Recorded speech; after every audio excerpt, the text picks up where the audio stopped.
नमस्कार दोस्तों, आपके अपने YouTube channel all in one state 2020 में आप सभी लोगों का स्वागत है। आज हम पढ़ने वाले क्लास 10th साइंस सब्जेक्ट में भी आज हम सेकंड चैप्टर लेके आए हैं। इसके पिछले वीडियो में हमने पहला चैप्टर बिल्कुल कंप्लीट करवा दिया है। यदि हो सकता है आपने अभी तक उस चैप्टर को नहीं पढ़ा है या उस पार्ट को नहीं पढ़ा है तो हम डिस्क्रिप्शन में लिंक दे रहे हैं, आप वहां जाकर उस वीडियो को देख सकते हैं। तो चलिएगा, आज हम बात करते हैं अध्याय 2, जिसके बारे में हम पढ़ेंगे अम्ल, क्षारक एवं लवण। मतलब अम्ल, क्षारक एवं लवण संबंधित ये पूरा चैप्टर हमारा रहेगा। इसमें काफ़ी ज़्यादा इंपॉर्टेंट क्वेश्चन है जो हम आपको एक एक करके बताएंगे कि कौन सा क्वेश्चन कौन से सत्र में पूछा गया था। और एक बात और मैं आपको बता दूं, ये जो चैप्टर है वो बहुत ही ज़्यादा इंपॉर्टेंट है आपके लिए। यदि आप 10th क्लास पास करने के बाद 11th या 12th में अगर जाते हैं तो कहीं ना कहीं ये क्वेश्चन आपको मैच करेंगे, इसलिए आप इसके अच्छे से नोट्स बना के रख लें ताकि आपको प्रॉब्लम ना हो। तो चलिएगा, आज का हमारा जो पार्ट है यानी अध्याय 2 है, इसको हम स्टार्ट करते हैं। इसमें सबसे पहला क्वेश्चन हम पढ़ते हैं। पहला क्वेश्चन क्या आता है, देखिएगा। पहला क्वेश्चन आता है, पीतल एवं तांबे के बर्तनों में दही एवं खट्टे पदार्थ क्यों नहीं रखने चाहिए। ये जनरल नॉलेज का क्वेश्चन है, आपको आना चाहिए, ठीक है। तो इसका आंसर आता है, उत्तर हम पढ़ते हैं। देखो उत्तर क्या है हमारे पास कि पीतल एवं तांबे के बर्तनों में क्या लिखा हुआ है, पीतल एवं तांबे के बर्तनों में दही एवं खट्टे पदार्थ नहीं रखने चाहिए क्योंकि दही और खट्टे पदार्थों में अम्ल की अधिक मात्रा होती है। जो खट्टे पदार्थ होते हैं उसमें अम्ल की अधिक मात्रा होती है, जो कि बर्तन से क्रिया करके हानिकारक उत्पाद यानी लवण बनाते हैं, जिससे भोजन खराब हो जाता है और वह खाने योग्य नहीं रहता है। इसलिए हमें पीतल एवं तांबे के बर्तनों में दही एवं खट्टे पदार्थ नहीं रखना चाहिए, ठीक है। तो इस टाइप से हमारा पहला क्वेश्चन होता है। चलिएगा, बढ़ते हैं नेक्स्ट क्वेश्चन की ओर। नेक्स्ट क्वेश्चन क्या कहता है, तो नेक्स्ट क्वेश्चन आता है हमारा क्वेश्चन नंबर 2 के पीएच क्या कह रहा है। क्वेश्चन नंबर 2, पीएच मान से क्या तात्पर्य है। ये क्वेश्चन हमारा 2007 के एग्ज़ाम में पूछा गया था। कौन से पूछा गया, 2007। इसके आगे और भी है कि इसका महत्व लिखिए, यानी 2000 ये जो क्वेश्चन है हमारा 2016 में पूछा गया। तो 2016 में कम्प्लीटली कैसे पूछा गया था कि पीएच मान से क्या तात्पर्य है, इसका महत्व लिखिए। इसका पूरा क्वेश्चन 2016 में पूछा गया था। बट इसके अथवा में एक क्वेश्चन और दिया हुआ है, क्या देखिएगा, पीएच स्केल किसे कहते हैं। ठीक है, वैसे ये कहीं पूछा नहीं गया लेकिन याद होना चाहिए, पीएच स्केल इससे संबंधित है। कहीं ना कहीं परीक्षा में 2 नंबर में आ सकता है और बच्चे कंफ्यूज हो जाते हैं, है ना। तो पीएच स्केल किसे कहते हैं। बट इसके तो में एक क्वेश्चन और दिया है हमने, क्या दिया देखिएगा, शुद्ध जल का क्या है क्वेश्चन, शुद्ध जल का पीएच मान कितना होता है। यह क्वेश्चन बिल्कुल जनरल नॉलेज का क्वेश्चन है, ये आपको हमेशा के लिए याद होना चाहिए कि शुद्ध जल का पीएच मान कितना होता है। तो सब इन सभी के आंसर हमें इसमें मिल जाएंगे देखने के लिए, ठीक है। तो चलिएगा, बढ़ते हैं आगे हम इसका आंसर पढ़ते हैं। तो आंसर हमारे पास है, देखिएगा। पहला उत्तर में हम लिखेंगे पीएच स्केल। क्या लिखेंगे हम, पहले हेडिंग डाल लेंगे हम पीएच स्केल, इस टाइप से आप हेडिंग डाल लें। तो अब क्या क्या पढ़ेंगे इसमें, देखिएगा कि पीएच स्केल, पीएच पैमाना और पीएच मान, यानी पहला नंबर पे लिखा हो पीएच स्केल, दूसरे पे लिखा पीएच मान और तीसरे पे लिखा पीएच पैमाना। ये बात एक ही है, यानी अगर पीएच स्केल आता है तो भी आपको ये लिख के आना है, पीएच मान आता है तो भी आपको ये लिखना है, पीएच पैमाना आता है तो ये भी ये लिख के आना है। तीनों का अर्थ एक ही है, तीनों का मतलब एक ही है। पढ़ें इसमें क्या है इसका, कि किसी विलयन की अम्लता अथवा क्षारकता दर्शाने के लिए सोरेनसन नामक वैज्ञानिक ने, कौन से वैज्ञानिक ने, सोरेनसन नामक वैज्ञानिक ने एक पैमाना विकसित किया जिसे पीएच पैमाना कहते हैं या जिसे पीएच स्केल कहते हैं। फिर इसके बाद में जिस वैज्ञानिक ने किया, इस वैज्ञानिक के अनुसार क्या परिभाषित किया, उन्होंने क्या दिया। तो नीचे हम पढ़ते हैं कि इस वैज्ञानिक के अनुसार किसी विलयन का पीएच मान उसमें उपस्थित H+ आयन की सांद्रता का ऋणात्मक लघुगणक होता है। तो यहाँ पर मैंने लिखा है ना कि H+ मान, तो मैं आपको बता दूं H+ मान आपको इस टाइप से नहीं, फेयर कॉपी में किस टाइप से लिखना है, H+ मान आपको इस टाइप से लिख देना है कि जिसे मैंने लिखा है H और इसके ऊपर यहाँ पर ये प्लस का निशान लगाना है। इस टाइप से आप H+ आयन लिखें, है ना। आयन की सांद्रता पर ऋणात्मक लघुगणक होता है। और फिर नीचे लिखा pH बराबर -log LOG log, और कोष्टक में फिर लिखना है आपको H के ऊपर वही प्लस का चिन्ह लगा देना है ना। तो इस टाइप से आपको लिखना है। तो ये हमारा पीएच स्केल या पीएच मान या पीएच पैमाना कंप्लीट हो चुका है। अब इसी में आगे हम पढ़ेंगे पीएच का महत्व। देखिए आगे क्या है पीएच का महत्व, देखिएगा पीएच का महत्व में आता है। महत्व बहुत सारे महत्व होते हैं, क्या क्या होते हैं, तो आपको इस टाइप का क्वेश्चंस परीक्षा में आता है तो नंबर के हिसाब से आपको लिखना है, जिसमें से मेन पॉइंट तो आपको याद रखना ही रखना है ना। वैसे मैंने इसका डिटेल भी लिखा है, तो आपको जैसा उचित लगे वैसे पढ़ सकते हैं, लेकिन मेन पॉइंट ज़रूरी है। तो पहला पॉइंट हमारा आता है इसमें, देखिएगा पहला पॉइंट आता है कृषि में। क्या कह रहा है, कृषि में, यानी कृषि में पीएच का महत्व हम किस प्रकार से करेंगे। तो मिट्टी का पीएच मान ज्ञात कर उसकी प्रकृति के अनुसार फसल एवं उर्वरक को निर्धारित किया जाता है। मतलब जो कृषि में हम करते हैं, पीएच का मान, उस मिट्टी में भी पीएच संबंधित कुछ तत्व होते हैं या पीएच संबंधित कुछ वर्क होते हैं जिसको हम निर्धारित करते हैं, और उसके अनुसार हम कृषि में मतलब भूमि में हम जो भी फसल बोते हैं उसके आधार पर चलता है ना। इसके बाद में आता है दूसरा, इसी में दूसरा हम पढ़ेंगे। तो दूसरा में हमारा क्या कह रहा है, पाचन में। क्या कह रहा है दूसरा, पाचन में। तो पाचन में किस प्रकार करते हैं, देखिएगा अमाशय में HCl का फुल फॉर्म होता है यहाँ पर हाइड्रोक्लोरिक अम्ल। क्या होता है, हाइड्रोक्लोरिक अम्ल। तो अमाशय में HCl उत्पन्न होता है जो भोजन के पाचन में सहायक होता है। जो भोजन के पाचन में क्या होता है, सहायक होता है। जब अमाशय में अम्ल की मात्रा, क्या होता है, जब अमाशय में अम्ल की मात्रा बढ़ जाती है तब पेट में दर्द एवं जलन होने लगती है। तब पेट में दर्द और जलन होने लग जाती है, जब अमाशय की मात्रा बढ़ जाती है तब, है ना। तो पेट में जलन होने लग जाती है। इसके बाद में लिखा रहा है अर्थात पेट में एसिडिटी होती है। जब पेट में हमारा दर्द होता है, जलन होती है, तब क्या होता है, पेट में एसिडिटी होती है। तो एसिडिटी होती है। इस दर्द से छुटकारा पाने के लिए एंटासिड, क्या करना है, इस दर्द से हम छुटकारा पाते हैं, क्या करते हैं, एंटासिड जैसे क्षारकों का उपयोग किया जाता है। इसके बाद बहुत इंपॉर्टेंट लाइन है, अब आपके लिए ये ध्यान रखना है क्योंकि कहीं ना कहीं विकल्प में भी पूछ जाती है। क्या लाइन है, देखिएगा कि हमारे शरीर का पीएच मान, क्या लिखा रहा है, हमारे शरीर का पीएच मान 7.0 से 7.8 के बीच कार्य करता है। हमारे शरीर के जो पीएच मान है कहाँ पे कार्य करता है, 7.0 से लेके 7.8 के बीच कार्य करता है। विकल्प पूछा जा सकता है, इसलिए आप इसको अच्छे से याद रखें। चलेगा, इसका नेक्स्ट पॉइंट पढ़ते हैं। नेक्स्ट पॉइंट क्या है, 30 नंबर का। 30 नंबर का आता है विलयन की प्रकृति। क्या आता है 30 नंबर का, विलयन की प्रकृति। तो विलयन की प्रकृति में पढ़ेंगे 30 नंबर पे, देखिएगा यदि किसी विलयन का पीएच मान 7 से कम होता है, यदि कोई विलयन है जिसका पीएच मान क्या होता है 7, यानी 7 से कम होता है तो वह अम्लीय, और यदि 7 से अधिक होता है तो वह क्षारीय प्रकृति का होता है। किंतु यदि पीएच का मान 7 होता है तो वह उदासीन हो जाता है। तो यहाँ पर आपका एक क्वेश्चन क्लियर हो रहा है। मैंने बोला था कि शुद्ध जल का पीएच मान कितना होता है, बिल्कुल ऊपर आपको क्वेश्चन बताया था, इसका आंसर यहीं छुपा हुआ है। तो देखिएगा इसका आंसर में क्या आता है कि यदि जो पीएच स्केल होती है उसमें हम अगर कोई विलयन का अगर नापते हैं या कोई विलयन का हम पता करते हैं कि अम्ल एक क्षार है, तो मैं आपको बता दूं अगर 7 से कम अगर उसका पॉइंट आता है तो इसका मतलब वो अम्ल कहलाता है। 7 से अगर ऊपर आता है तो वो क्या कहलाता है, आपका क्षारीय कहलाता है। किंतु यदि सिर्फ अगर 7 आता है तो वो उदासीन होता है। उदासीन का मतलब वो होता है शुद्ध जल। तो आपका आंसर यहाँ पर स्पष्ट होता है कि शुद्ध जल का पीएच मान कितना होता है, तो शुद्ध जल का पीएच मान 7 होता है। ये आपको विशेष याद रखना है, ठीक है। चलेगा, इसका चौथा पॉइंट पढ़ते हैं। चौथा पॉइंट क्या है, इसका चौथा पॉइंट आता है हमारे पास पीएच परिवर्तन के कारण दंत क्षय। क्या आता है चौथा पॉइंट, पीएच परिवर्तन के कारण दंत क्षय। तो अब इसको पढ़ते हैं, यानी जो पीएच मान है उसका भी मुख में कहीं ना कहीं उपयोग होता है। कैसे होता है तो हम सब इसमें डिस्कस करेंगे। तो इसमें क्या कह रहा है, दांतों का इनेमल कैल्शियम फास्फेट से बना होता है जो जल में अविलय होता है। मुंह का पीएच मान 5.5, ये बहुत ही इंपॉर्टेंट है, इसको बिल्कुल आप ध्यान रखें।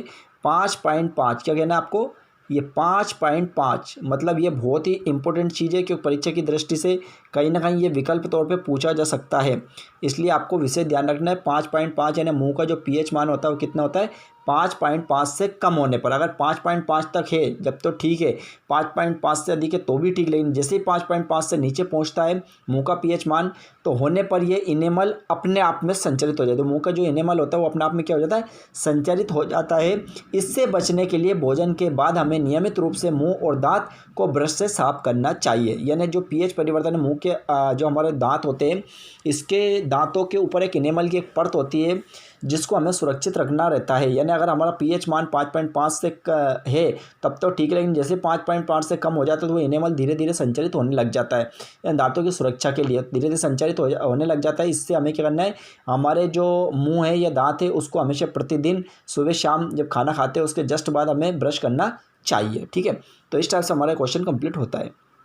चलिएगा नेक्स्ट क्वेश्चन पढ़ते हैं। नेक्स्ट क्वेश्चन क्या आता है हमारा, देखिएगा तीसरे नंबर का क्वेश्चन आता है हमारे, ये बहुत ही ज़्यादा इंपॉर्टेंट क्वेश्चन है, इसको आप अच्छे से कर ले। 99% इसके आने की संभावना है 2021 के एग्जाम में। तो देखिएगा, अम्ल और क्षार में अंतर स्पष्ट कीजिए। क्या कह रहा है? अम्ल और क्षार में अंतर स्पष्ट कीजिए। यह क्वेश्चन हमारा 2009 के ए सेट में और 2011 में पूछा गया था। बट अथवा में क्वेश्चन इस टाइप से पूछा जा चुका है, कैसे? अम्ल एवं क्षार की दो दो विशेषताएं लिखिए। यह क्वेश्चन हमारा 2010 में और 2015 में पूछा गया था। अथवा में क्वेश्चन इस टाइप से पूछा गया था, जैसे लिखा हुआ है कि अम्ल और क्षार में अंतर स्पष्ट कीजिए, कोई चार एवं एक प्रबल अम्ल और एक प्रबल क्षार का नाम लिखिए। यह क्वेश्चन हमारा 2017 के एग्जाम में पूछा गया था।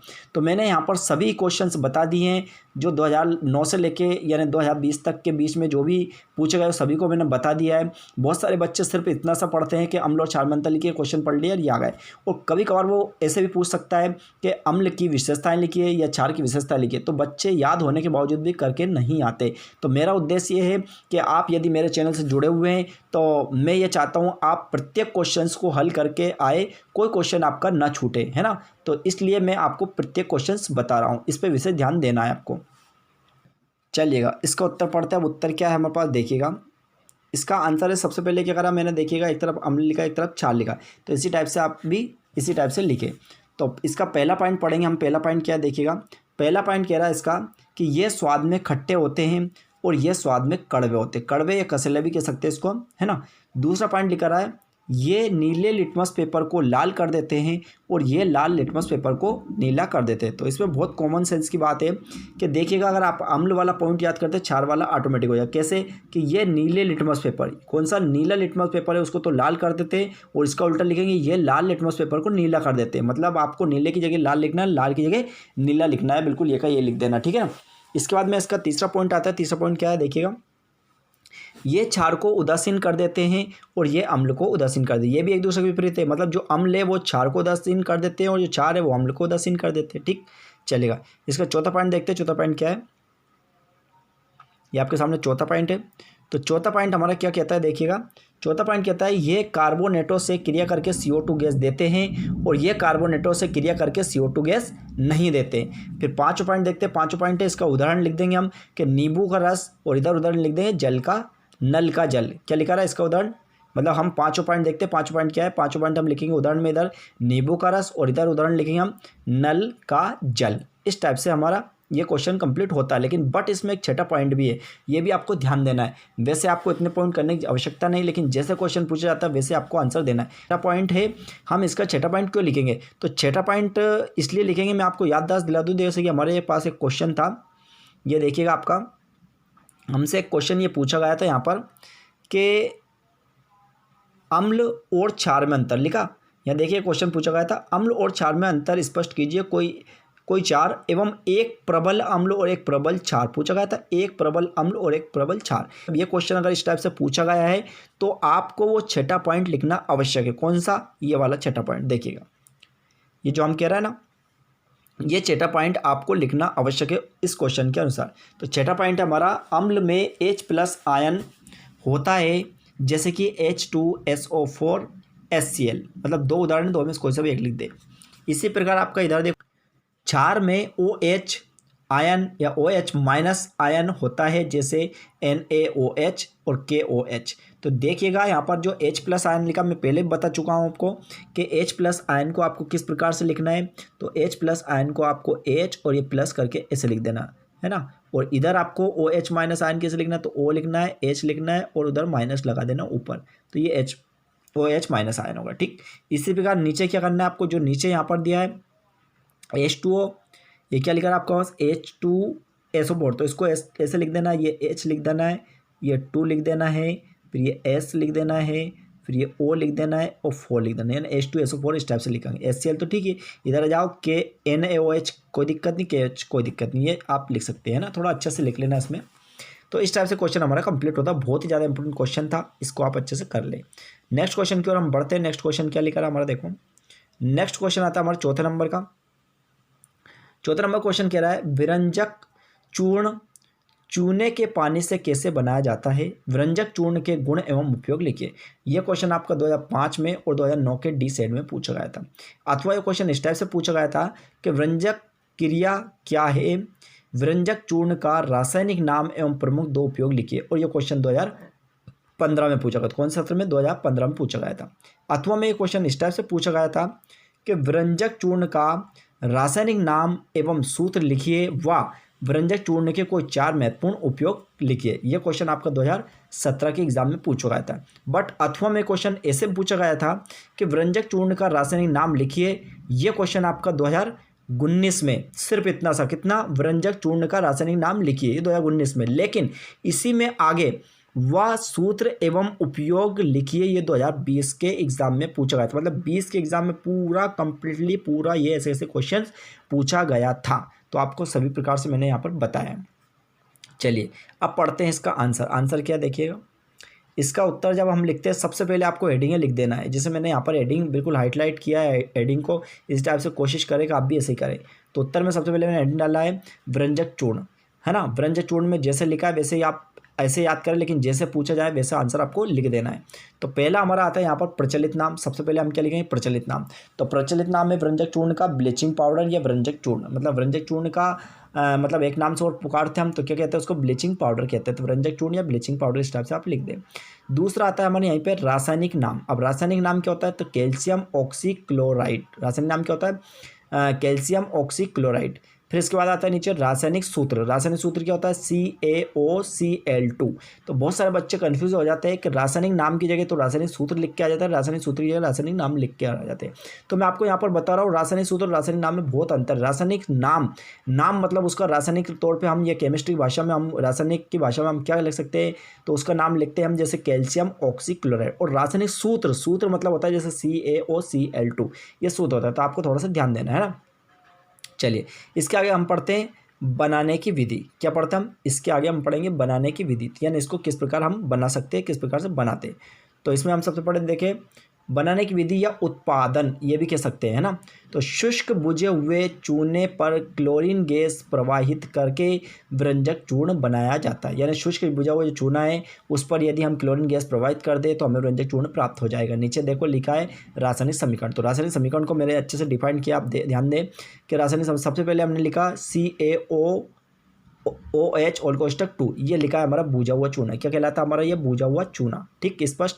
फिर इसमें हम क्या करेंगे? कौन सी गैस प्रोवाइड कर रहा है? तो देखो आप, ये क्लोरीन गैस प्रोवाइड कर रहा है। हमने सबसे पहले लिखा बूझा हुआ चूना, तो सबसे पहले बूझा हुआ चूने का सूत्र हमने लिख दिया। उसके बाद क्या रहा? Chlorine gas. तो क्लोरीन गैस में अब देखिए क्लोरीन गैस है Cl2। क्या है हमारे पास? क्लोरीन गैस Cl2 लिखा है नाम, क्लोरीन गैस। ठीक, ये दोनों को जब हम कर देंगे तब हमें क्या प्राप्त होगा? व्यंजक चूर्ण। ये हमारे पास लिखा है व्यंजक चूर्ण हमें प्राप्त हो चुका है। तो व्यंजक चूर्ण का सूत्र क्या होता है? CaOCl2, ये व्यंजक चूर्ण का सूत्र होता है। प्लस यहाँ पर जल हमें प्राप्त हो जाएगी, मतलब H2O। आप चाहे तो जल पहले भी लिख सकते हैं, बाद में CaOCl2 ये भी लिख सकते हैं, कोई प्रॉब्लम नहीं। ठीक है, तो इस टाइप से हमारा ये अभी बनाने की विधि कंप्लीट होती है। चलिए इसके आगे हम पढ़ते हैं, इसमें क्या आता है? गुण। अभी इसके गुण भी हमें पढ़ना है। तो देखिएगा इसके गुण क्या है। गुण में हम लिखेंगे पहला पॉइंट, ये पीले रंग का सफ़ेद चूर्ण होता है। दूसरा पॉइंट है ये तीखा। दूसरा पॉइंट क्या है? ये तीखा एवं गंध युक्त होता है। इसके बाद तीसरा आता है ये ठंडे जल में विलय होता है। ये ठंडे जल में क्या होता है? विलय होता है। इसके बाद में अगला आता है वायु में खुला छोड़ देने पर यह CO2 से क्रिया करके Cl2 गैस मुक्त करता है। फिर अगला आता है ये HCl एवं H2SO4 के साथ क्रिया करके क्लोरीन गैस मुक्त करता है। तो ये मैंने आपको पहले बता चुका हूँ कि H2SO4 को किस टाइप से लिखना है, Cl2 को किस टाइप से लिखना है ना। मैंने 5 पॉइंट लिखे, 5 याद करने की आवश्यकता नहीं। यहाँ पर 2 या 3 पॉइंट आप कर सकते हैं, क्योंकि इतना 5 नहीं पूछते हैं। तो 2 या 3 आप कर लेंगे तो चलेगा, कोई प्रॉब्लम नहीं है ना। चलिए इसमें आगे देखते हैं इसके उपयोग क्या है। तो इसके उपयोग पढ़ते हैं हम। उपयोग में देखिएगा पहला पॉइंट आता है हम उपयोग में सबसे पहला प्रयोगशाला में अभिकर्मक के रूप में। मैं आपको ये बता रहा हूँ जो पहला पॉइंट है प्रयोगशाला में अभिकर्मक के रूप में, ये लगभग सभी में आपका ये पॉइंट चल जाएगा, कोई प्रॉब्लम नहीं।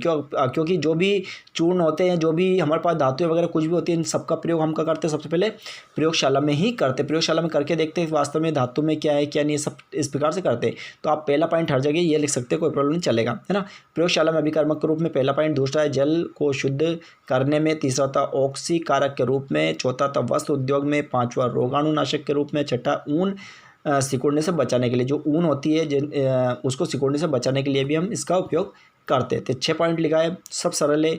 आपको जो अच्छा लगे 2 पॉइंट 3 पॉइंट 4 पॉइंट जो भी है वो आप आपके हिसाब से कर ले, है ना। चलो नेक्स्ट क्वेश्चन के बढ़ते हैं। अगला क्वेश्चन क्या है मेरा? अगला क्वेश्चन बहुत इंपॉर्टेंट क्वेश्चन है, ये भी देखिए आप। क्वेश्चन आता है व्यंजक चूर्ण बनाने के लिए कौन से पदार्थ प्रयुक्त किए जाते हैं। मतलब व्यंजक चूर्ण बना, अब ऊपर जो हमने क्वेश्चंस पढ़े उससे रिलेटेड क्वेश्चन है, तो वैसे हमें पूरा याद हो जाएगा ऊपर वाला, लेकिन उसके बावजूद अगर आपसे कोई ये क्वेश्चन पूछ लिया जाए तो हो सकता है आप नहीं कर पाएँ। तो मैं इसलिए आपको हर एक क्वेश्चन बताने का प्रयास कर रहा हूँ। तो ये क्वेश्चन इस टाइप से भी पूछा जा सकता है कि व्यंजक चूर्ण बनाने के लिए कौन से पदार्थ प्रयुक्त किए जाते हैं, अथवा में उस पदार्थ का नाम बताइए जो क्लोरीन से क्रिया करके व्यंजक चूर्ण बनाता है। तो हमने अभी जस्ट पढ़ा है कि व्यंजक चूर्ण, तो व्यंजक चूर्ण जब हम बनाते हैं दो चीज़ों की आवश्यकता पड़ती है, एक तो बुझा हुआ चूना और उस पर क्लोरीन गैस प्रोवाइड करते हैं, हमने जस्ट ऊपर पढ़ा था। ठीक, तो हमसे जो पहला क्वेश्चन पूछा गया है कौन सा, ये वाला, कि व्यंजक चूर्ण बनाने के लिए कौन से पदार्थ प्रयुक्त जाते हो। तो हमें दो पदार्थ की जरूरत पड़ती है, एक तो बुझा हुआ चूना, तो हम लिख देंगे पहले में, एक तो बुझा हुआ चूना लिख देंगे और दूसरे में लिख देंगे क्लोरीन गैस। इन दो की हमें आवश्यकता पड़ती है। ठीक है, हमसे सेकंड नंबर जो क्वेश्चन पूछा गया है उस पर आपको ध्यान देना है ना। तो सेकंड नंबर का जो हमसे क्वेश्चन पूछा गया वो क्या है कि उस पदार्थ का नाम बताइए जो क्लोरीन से क्रिया करके व्यंजक चूर्ण बनाता है। तो ध्यान दो, आप यहाँ पर क्लोरीन तो उन्होंने दे ही दिया, तो सिर्फ आपको क्या लिखना है, बुझा हुआ चूर्ण लिखना है। तो आप क्या लिख देंगे यहाँ पर, ये बुझा हुआ चूर्ण लिख देना। अब बुझा हुआ चूर्णे को हम कैल्शियम हाइड्रोक्साइड भी कहते हैं, तो चाहे तो आप बुझा हुआ चूना लिख सकते हैं, कैल्शियम हाइड्रोक्साइड लिखते हैं। तो ये क्वेश्चन भी आपका कंप्लीट हो चुका है। ठीक है, चलिएगा नेक्स्ट क्वेश्चन के बढ़ते हैं। नेक्स्ट क्वेश्चन क्या है, अगला क्वेश्चन आता है हमारे पास, क्या होता है, क्या कह रहा है, क्या होता है जब व्यंजक चूर्ण को वायु में खुला रखा जाता है या छोड़ दिया जाता है। ये क्वेश्चन भी आपका कहीं ना कहीं एग्जाम में पूछा जा सकता है, वैसे कभी आया नहीं, लेकिन इस टाइप का क्वेश्चन भी आपको पता होना चाहिए क्योंकि उससे रिलेटेड है। अगर ऊपर का क्वेश्चन आपको याद है तो ये भी आराम से कर देंगे, कोई दिक्कत नहीं। क्या कह रहा है वो, क्या होता है जब व्यंजक चूर्ण को वायु में खुला छोड़ दिया जाता है या रख दिया जाता है। तो देखो इसका आंसर क्या है, हम पढ़ते हैं कि जब व्यंजक चूर्ण को वायु में खुला रखा जाता है। व्यंजक चूर्ण मतलब आपको समझ गया, व्यंजक चूर्ण हमने अभी प्राप्त किया था। तो व्यंजक चूर्ण को वायु में खुला रख दिया जाए या छोड़ दिया जाए तो यह वायु में उपस्थित CO2 से क्रिया करता है। मतलब वायु में उपस्थित जो CO2 कार्बन डाइऑक्साइड उससे क्या करता है, क्रिया करता है। तो क्रिया करके क्लोरीन गैस मुक्त करता है। कौन सी गैस मुक्त करता है, क्लोरीन गैस मुक्त करता है, और इसकी क्रियाशीलता धीरे धीरे समाप्त हो जाती है। तब ये कितना सुंदर है, यानी कितना शानदार है, जो ऊपर था वो का वही है। लेकिन थोड़ा सा क्या है, जब आपको क्वेश्चन का पता नहीं होता है तो आप आंसर लिख कर नहीं आ सकते हैं ना, मुझे पता है, क्योंकि इसलिए मैं सब चीज़ें बता रहा हूँ। तो सबसे पहले क्वेश्चन के आधार पर चलते हैं, हम क्या करें, जब व्यंजक चूर्ण में को वायु में खुला छोड़ दिया जाता है। सबसे पहले हम क्या करें, एक व्यंजक चूर्ण लेंगे। तो हमने देखो यहाँ पर व्यंजक चूर्ण लिया, तो व्यंजक चूर्ण हमने क्या लिया, देखो आप CaOCl2 ये व्यंजक चूर्ण होगा। फिर वो कह रहा है कि वायु की उपस्थिति में CO2 से क्रिया कर, काय से क्रिया करता है, CO2 से। तो जस्ट इसके बाद देखो हमने क्या लिखा है, यहाँ पर CO2 लिख दिया, ये CO2 लिख दिया, क्योंकि जैसा कह रहा है वैसे कह रहा है, CO2 मतलब कार्बन डाइऑक्साइड। फिर कहता है करके क्लोरीन गैस मुक्त करता है। ध्यान दो आप, क्या गैस मुक्त करता है, क्लोरीन। और क्लोरीन गैस ये देखो यहाँ पर मुक्त कर रहा है क्लोरीन गैस, ये देखो Cl2 ये क्लोरीन गैस है ना, क्लोरीन गैस मुक्त कर दिया। अब क्रियाशीलता धीरे समाप्त। तो देखो तीनों चीज़ हम करने के बाद में हमारे पास जो प्रोडक्ट बचेगा, तो क्या बचेगा हमारे पास, तो हमारे पास बचेगा कैल्शियम कार्बोनेट बचेगा। और कैल्शियम कार्बोनेट का सूत्र हम क्या लिखें, CaCO3, इसको हम कहते हैं कैल्शियम कार्बोनेट। यानी इस टाइप से आप ये समीकरण सीख सकते, कोई बड़ी बात नहीं। अगर आप चाहे तो Cl2 को पहले लिखे और CaCO3 को बाद में लिखे, कोई प्रॉब्लम नहीं, दोनों टाइप से आप लिख सकते हैं, दोनों टाइप से सही है ना। चलेगा, अब बढ़ते हैं हम नेक्स्ट क्वेश्चन को। नेक्स्ट क्वेश्चन क्या है हमारा, नेक्स्ट क्वेश्चन आता है हमारा 7वें नंबर का। इस पढ़ते हैं क्या है, 7वां क्वेश्चन भी बहुत बढ़िया है कि खाने के सोडे के प्रमुख 4 उपयोग लिखिए। और यह क्वेश्चन हमारा 2013 में और 2019 में पूछा गया था, अथवा यह क्वेश्चन इस टाइप से पूछा गया था, बेकिंग सोडा के प्रमुख गुण लिखिए या लिखकर इसके उपयोग बताइए। यानी क्वेश्चन इस टाइप से पूछा जा सकता है कहीं ना कहीं, है ना। लेकिन हमारे पास 13 और 19 में ये क्वेश्चन पूछा गया था, खाने के सोडे के प्रमुख 4 उपयोग लिखिए। लेकिन कहीं ना कहीं गुण भी आ सकते हैं, इसलिए आपको सब ध्यान देना है ना। या ऐसे पूछ सकते हैं, बेकिंग सोडा कैसे बनाया जाता है, या इसका प्रचलित नाम क्या है, इसका रासायनिक सूत्र क्या है। इस टाइप से कुछ भी बना के पूछो, कोई टेंशन नहीं करना आपको, है ना। देखिएगा, चलिएगा बढ़ते हैं, इसका आंसर क्या है, आंसर की ओर बढ़ते हैं। तो इसके आंसर जब हम लिखेंगे, सबसे पहले आपको हेडिंग लिखना है, मैंने पहले बता दिया आपको। बेकिंग सोडा यानी खाने का सोडा हम इसको कहते हैं, इसका ये है ना, इसे हेडिंग जमा ले। तो सबसे पहले आता है प्रचलित नाम। तो प्रचलित नाम मैंने आपको बता दिया, फेमस नाम। तो क्या कहते हैं हम, खाने का सोडा, ये इस नाम से पुकारते हैं हम। दूसरा आता है इसी में रासायनिक नाम। तो इसका रासायनिक नाम क्या हो जाएगा, सोडियम हाइड्रोजन कार्बोनेट, या इसको हम ये भी कह सकते हैं सोडियम बाइकार्बोनेट, ये भी कह सकते हैं। फिर आता है इसका रासायनिक सूत्र। तो रासायनिक सूत्र क्या होता है, NaHCO3 इसका रासायनिक सूत्र होता है। फिर आता है इसके बनाने की विधि। तो देखो इसमें बनाने की विधि कैसे करेंगे हम। तो बनाने की विधि में हम लिखेंगे, यहाँ पर देखिएगा, प्रयोगशाला में Na2CO3 के संतृप्त जलीय विलयन में CO2 प्रवाहित करके यह करने पर बेकिंग सोडा बनता है। क्या कह रहा है, प्रयोगशाला में Na2CO3। तो देखिएगा इसका हम समीकरण जब याद करें तो कैसे करेंगे, तो सबसे पहले क्या करें, प्रयोगशाला में Na2CO3। तो हम सबसे पहले देखो यहाँ पर ये सूत्र लिखेंगे Na2CO3, ये सूत्र लिख लिया हमने, ठीक। फिर कह रहा है संतृप्त जलीय विलयन में CO2 प्रवाहित करेंगे। क्या करेंगे, CO2 प्रोवाइड करेंगे। और दूसरा कह रहा है जलीय विलयन में, तो जलीय मतलब क्या होता है, H2O। तो देखो इसके बाद हमने लिखा यहाँ पर H2O और फिर लिखा CO2, तो ये CO2 गैस प्रोवाइड कर दी, राइट। तो सबसे पहले जो कह रहा था वो को वही हमने लिख दिया Na2CO3, फिर उसके बाद में H2O, फिर उसके बाद में CO2 लिख दिया। फिर इसके बाद में सबकी क्रिया होने के बाद में हमारे पास यहाँ पर बन जाता है जो हमें चाहिए, वो हमारे पास क्या बन जाएगा, 2NaHCO3। तो ये हमारा बेकिंग सोडा बन जाता है, जिसको हम कहते हैं, ठीक। तो ये बनाने की विधि हो चुकी है। आगे हम चलेंगे, इसमें क्या पढ़ेंगे आगे देखिएगा। आगे हमारे पास गुण, तो इसके गुण क्या आते हैं देखिएगा। गुण में हम पहला पॉइंट पढ़ेंगे, तो पहला पॉइंट हमारे पास कि ये सफ़ेद क्रिस्टलीय ठोस है। किस टाइप का होता है, ये सफ़ेद क्रिस्टलीय ठोस होता है। दूसरा देखेंगे ये जल में विलय होता है। तीसरा जल में इसका विलयन क्षारीय होता है। और चौथा है गर्म करने पर यह CO2 गैस देता है। यदि इसको गर्म करें तो कौन सी गैस प्रदान करता है, CO2 गैस यानी कार्बन डाइऑक्साइड गैस देता है। इसके उपयोग में हम पढ़ते हैं, उपयोग क्या कह रहा है देखिएगा। उपयोग में है हमारे पास पहला पॉइंट के प्रयोगशाला में अभिकर्मक के रूप में दिए, मैं आपको ऊपर बता चुका हूँ, ये पहला पॉइंट तो आपको लिख ही देना है ना, प्रयोगशाला में अभिकर्मक के रूप में। दूसरा आता है बेकिंग पाउडर बनाने में, दूसरा प्रयोग कौन करता है, बेकिंग पाउडर बनाने में। तीसरा होता है अग्निशामक यंत्रों में, अग्निशामक यंत्र यहाँ होते हैं, ये आग बुझाने वाले यंत्र होते हैं, उसको कहते हैं हम अग्निशामक यंत्र कहते हैं ना। अगला आता है झागदार, कह रहा है झागदार शीतल पेय पदार्थ, यानी शरबत बनाने में जो शरबत होता है उसमें याद एकदम झाग आ जाता है, जैसे अपन ढक्कन को खोलते हैं तो उसमें इसका उपयोग किया जाता है, इसलिए इसका मतलब यहाँ पर झाग आ जाते हैं ना। अगला आता है नमकीन, सेव, पपड़ी, पापड़, पकौड़ी आदि बनाने में पूरक पदार्थ के रूप में भी हम इसका उपयोग कर सकते हैं। यानी इस प्रकार से आप इसके उपयोग या गुण आप पूरे याद करने की ज़रूरत नहीं। मैंने बोला आपसे 2 पॉइंट, 3 पॉइंट, 4 पॉइंट जो भी आपको अच्छा लगे वो कर ले, लेकिन कर जरूर ले, क्योंकि वो एग्जामिनर किसी भी प्रकार से क्वेश्चन दे सकता है। तो मैं ये चाहता हूँ यदि आप मेरे चैनल से जुड़े हुए हैं तो एक भी क्वेश्चन आपका नहीं छूटे, है ना। तो हमारा यह आज हम 7 क्वेश्चन कंप्लीट कर लिए हमने। तो इसका नेक्स्ट पार्ट हम लेके आएंगे जिसमें और भी आगे कुछ क्वेश्चन है, यानी 5-7 क्वेश्चन और है। तो नेक्स्ट पार्ट में हम कंप्लीट कर लेंगे, क्योंकि ये वीडियो ज़्यादा लंबा हो जाएगा मेरे ख्याल से, तो इसलिए सिर्फ हम इसमें इतना ही करते हैं। इसके बाद में हम नेक्स्ट वीडियो में मिलेंगे ना। तो पूरा वीडियो देखने व सुनने के लिए धन्यवाद। और यदि मेरा ये वीडियो पसंद आता है आपको तो ज़्यादा से ज़्यादा अपने दोस्तों के साथ ज़रूर शेयर करना ना भूलें। और यदि आप क्लास 10 में पढ़ते हों और आपके फ्रेंड भी यदि क्लास 10 में, तो आपको निश्चित मेरे चैनल के बारे में आपको बताना है ना। पूरा वीडियो देखने के लिए थैंक यू सो मच।